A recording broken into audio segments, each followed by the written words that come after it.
सुकमा जिले में हुए तेंदुपत्ता घोटाले को लेकर पीसीसी चीफ दीपक बैज ने मंत्री केदार कश्यप पर बड़ा आरोप लगाया और कहा कि मंत्री जी तक तेंदुपत्ता घोटाले का कमीशन पहुंचा है, इसकी जांच कौन कराएगा।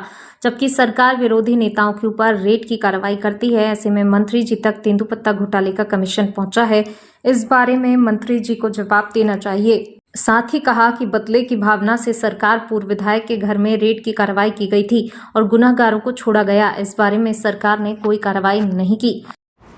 तो वन मंत्री तक पूछ रहे कितना पैसा पहुंचा।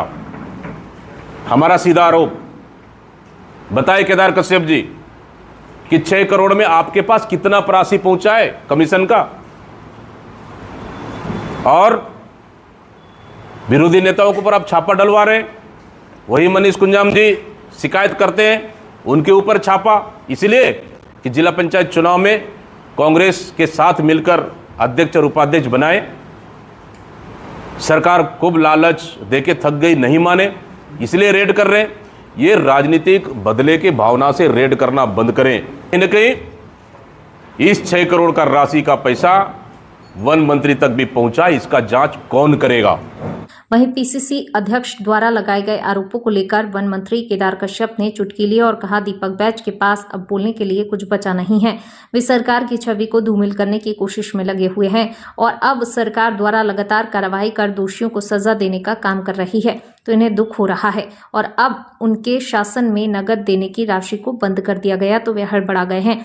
लेकिन अब उनकी सरकार के जितने भी योजना बनी हुई थी, परत दर परत सच बाहर आ रहा है और संग्राहकों के खाते में सीधा पैसा जा रहा है, जिससे उनकी तकलीफें बढ़ गई हैं और कुछ भी बयानबाजी कर रहे हैं।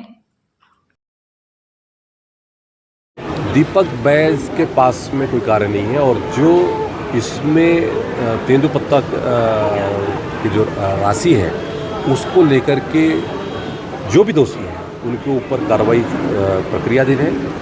वहाँ के डीएफओ को निलंबित कर दिया गया है और जो भी इसमें दोषी सामने आते हैं उनके ऊपर कार्रवाई होगी। इस बार उनका बयान राजनीतिक बयान है, ये किसी तरीके से वो धूमिल करने की कोशिश कर रहे हैं और ये कहीं ना कहीं से जो दीपक बैज और जो कांग्रेस के नेता हमेशा कहा करते थे कि जो राशि है वो उनके खातों पर न जाए, उनको सीधे सीधे कैश दिया जाए, इस पर हमने रोक लगाने का काम किया। पिछली बार तो उसके लिए कितनी बार कहा था, तो वो उस समय में कांग्रेस के समय में ऐसे बहुत सारे मामले हैं, उन सब पर नियंत्रण हो रहा है और सीधा सीधा डीबीटी के माध्यम से उनकी राशि उनको अंतरित किया जाएगा। एक आखिरी सवाल